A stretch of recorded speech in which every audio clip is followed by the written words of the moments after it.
sabay sila, sabihin natin, ito, split ko rin to, select ko rin to, ito, saka ito. Hindi pwede yung ganun. Dapat isa-isa lang.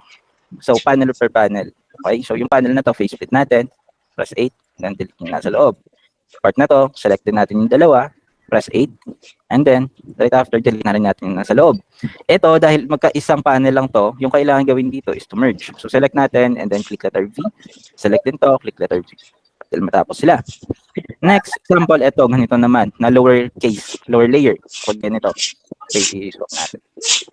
Lower layer kagaya nito, as you can see, may missing part pa dito sa likod. So, yung gagawin natin dito, yung part na to, kasi kailangan perfect box siya. Okay, parang makita natin na nakasnap lahat. Kasi kung ganito lang, lilabelan tayo dyan, magkakaroon tayo ng problema later on. Yung gagawin natin muna, gagawa tayo ng assisting line sa loob, which is mag-act as label or bridge ng ating label para maging perfect box siya or rectangle. Now, gawin natin to ng isang assisting line sa part na to. Roof ridge niya. And then label muna natin. Idiretso natin hanggang sa loob ng building. And then press space. Wait, hindi pa siya nag-snap na maayos.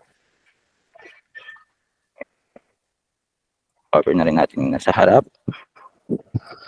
Ayan. Now, as you can see, kulay pula yung nasa loob. Kasi, hindi yan na-fill yung area na to. Okay, nakikita ng system na hindi siya naka-snap na maayos or meron pa siyang overlap kaya nagiging pula siya. So yung gagawin mo ngayon, tayo dito 3D mode, okay, hindi nga siya naka-snap na maayos. Wait lang, ayusin ko na muna. Mali.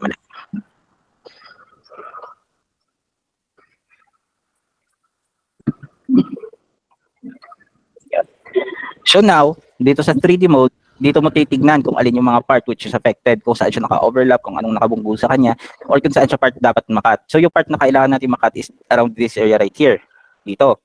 So yung affected lang is yung base ng bahay, is yung panel na to. So select lang natin silang dalawa, and then let us press letter number 8. And then that will do the trick, delete, and then now it's